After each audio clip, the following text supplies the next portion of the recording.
Subscribe to the Light Sports and Ultralight Flyer web video magazine with hundreds and hundreds of videos now online, including airshow coverage, Rotax engine tech tips, Rotax 377, 447, 503, 532, and 582 engine rebuilding videos, each 2 hours in length, propeller maintenance, advisories and repairs, VRS parachute saves, Bing carb updates, and much, much more. Get a yearly subscription at www.ultralightflyer.com.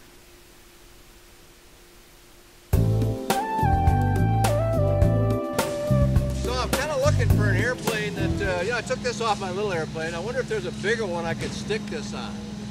Hey, here's one. Let's see. Could this work here? Maybe so. Should we try it?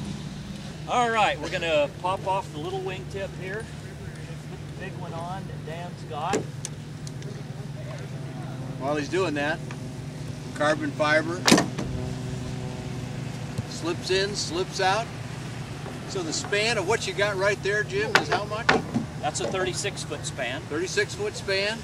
We're going to make it a little bigger now. When I have good quality help. Slide on in here. Okay. Right here. And you've never done this before, Dan? I've never done this before. Match this up with here.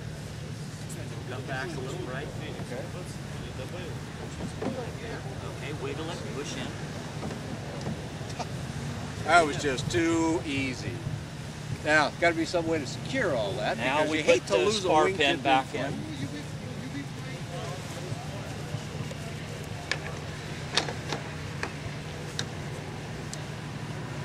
It's got to seat all the way, or it doesn't fit up in there. Beautiful. And the only tool needed is actually for the inspection port. Now, what did that take? That was, I don't know, maybe a minute, and I was slow, so you could do this really quick. And I presume you do it to both wings, Dan. Pardon? I presume you do it to both wings. Well, only if you want to fly straight. But, if the turning's good for you, one wing big, one wing small, now really. Of course, you need them the same. But now we've got 49 feet, wingtip to wingtip. I mean, you got to pack a lunch to walk all the way around this airplane. But and if you bring your camera over here, Dave, this is one of my favorite views, is right down this leading edge. First of all, you start with this little teeny tiny elevator portion out here, aileron portion out here, and then down this wing, one junction, another junction, plus it's got multiple dihedral. To me, this is one of the most elegant wings in the LSA space. And what is this airplane, Dan? This is the Phoenix. Jim Lee is the representative of it, Phoenix Aircraft USA, out of Melbourne, Florida. Old friend of mine from the hang gliding days, and a much better hang glider pilot than I am. Won a couple of championships, and we're as I recall. We're a lot smarter now, aren't we? But we're smarter and better looking. We're flying than the bigger things now. Jim took me up in this a couple of weeks ago, more than a couple of weeks ago, I guess. And I went up to about 6,000 feet over Daytona, turned the engine off, turned the air, clapped it on the headsets, and we proceeded to just fly around in almost no lift, but I don't know how long we stayed up. This thing just does not want to come down.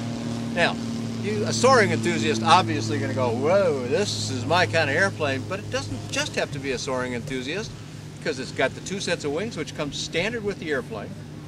And then there's another smaller, the one he took off at first is just a finish to this, but you could leave that off too, and now I think you're 34 feet, and Correct. Now you can get into any hangar that almost any other airplane can get in.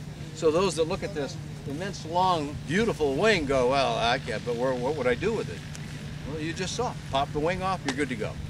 So that's kind of the cool part about the construction of the wing, but there's a lot more to it. For example, look at that prop. If that doesn't look all wrong from this angle, I don't know what does, except that it's actually all right, because the air passes by it. That's a feathering prop. But we're not allowed to have those on light sport aircraft, are we?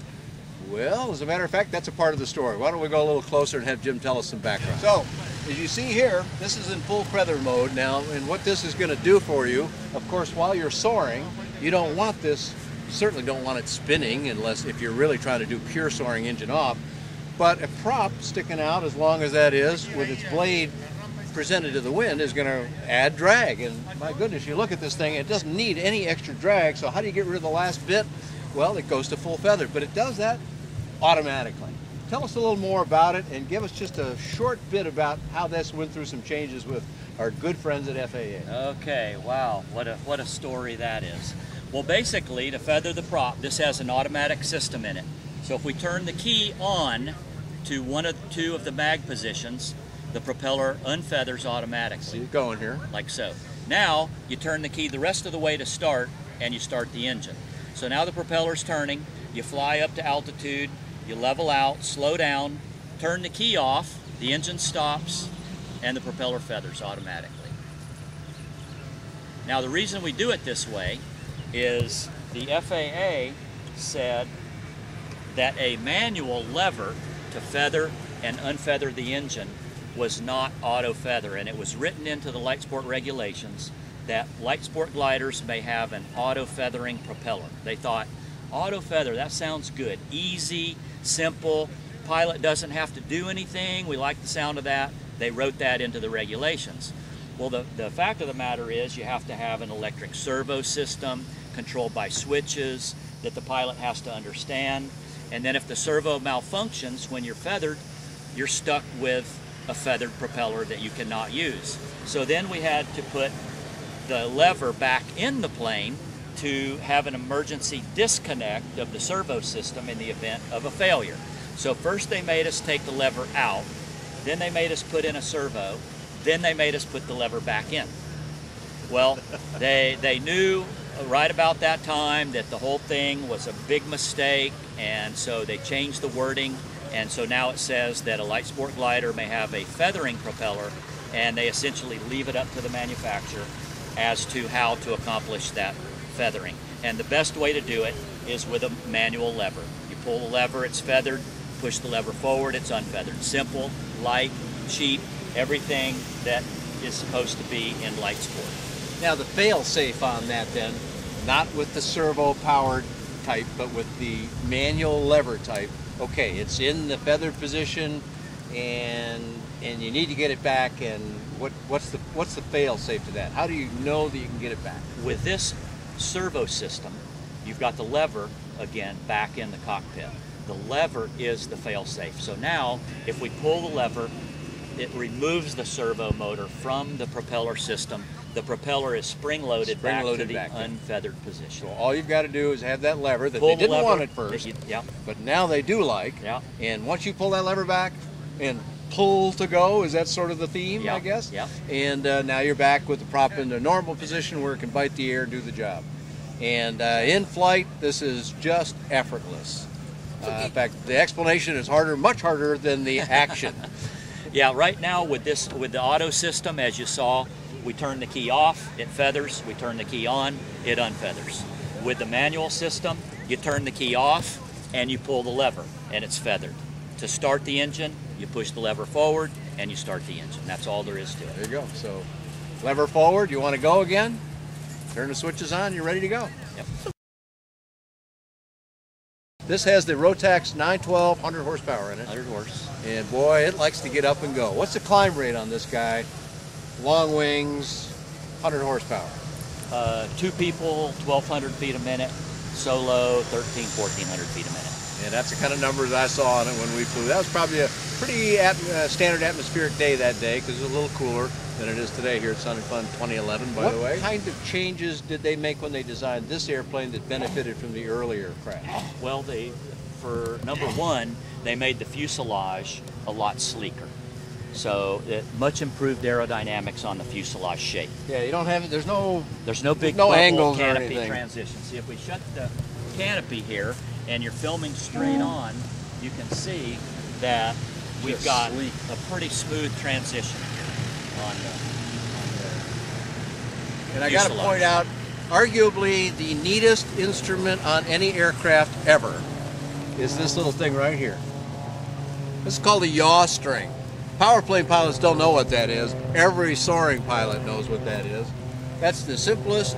You never need batteries either. And it never goes wrong. And it never lies either, unfortunately. So if you get that thing sideways, you're doing something wrong. But, you know, we didn't have any problem with that. That thing was straight as an arrow almost all the time. It's a really easy airplane to fly. The sailplane aerodynamics of this aircraft give you a lot of things that you cannot get from a light sport airplane. Number one, the aerodynamics, the sleek shape of the fuselage and the wings and the all carbon composite construction give you a machine that is the lowest drag light sport aircraft on the market today. So what do you get with that? Well, you get more speed, you get better fuel economy, you can throttle back on your power and easily cruise at 100 knots, burning 3 gallons or so an hour. You can cruise at 75% power at 105, 110 knots, burning 3.5 gallons an hour. So you can do things like I've flown this plane from Melbourne, Florida to New York City on non-stop on 24 gallons of fuel. So that was done, you know, that was about 950 nautical miles, and you're getting better than motorcycle fuel economy, but you're getting it at 140 miles an hour. So I'm thinking that this just might be the most economical, best fuel economy vehicle, production vehicle on the planet. My home base in Melbourne, just a little bit past Kissimmee to Wallaby Ranch, and I shut off the engine there and thermal soared, so circling up in thermals, gliding to the next thermal, circling up again, and landed in Lake City, Florida, near Texas, and that was about 130 nautical mile soaring flight. The engine was not running. Didn't use the engine at all. 130 miles. Had 3.5 hours or so of great, enjoyable, fun flying, and I didn't burn a thimble full of gas. The short tips on it, the plane will cruise right up 120 knots with the short wingtips on it. So it's right very at the top fast, of the category then. That's very fast as we're allowed to go. It's got a big baggage compartment. You can put 100 pounds in it. So as far as your range, your speed, your baggage capability, your useful load, this plane weighs 708 pounds as it's equipped right here. So you got a 612 pound useful load. So that puts it, all those numbers are as high as you're going to find in any of the light sport airplane world. That's right. So it's as capable, if not more capable, of any of these light sport airplanes. Plus, you get an extra set of wingtips, and you can convert it into a glider and go out and try that on for size. So 2 airplanes for the price of 1, both of them real efficient. But you mentioned baggage area. That makes me think we need to look inside this airplane too, because sailplanes themselves give an image of something that's tight and small, and indeed some of them are, because that's very efficient to keep it lean and tight. But that's not so comfortable, and especially for side-by-side seating, which is rare in a soaring machine too. They're usually tandem because that's somewhat more aerodynamically efficient, although it's hard to believe it could be much more. But let's go have a look inside the airplane. So, baggage area in this airplane. First of all, your camera can see my old hang gliding friend Don Boardman modeling for us here. Now, he's not a great big guy, but a couple of pretty big guys could fit in here. Jim, the cabin width from elbow to elbow is 43 inches. 43 inches, and that is 4 inches wider than a Cessna 172. So if you thought this was too tight, well, you're wrong. I mean, I'm 5'10", and I can barely touch the rudder pedals. You can barely touch the rudder pedals, your Lots average of room. height then. So let's look behind the seat here. Just a little Velcro closure. Seat pulls forward. Whoops, not the Velcro closure. And the whole seat actually comes right out of there.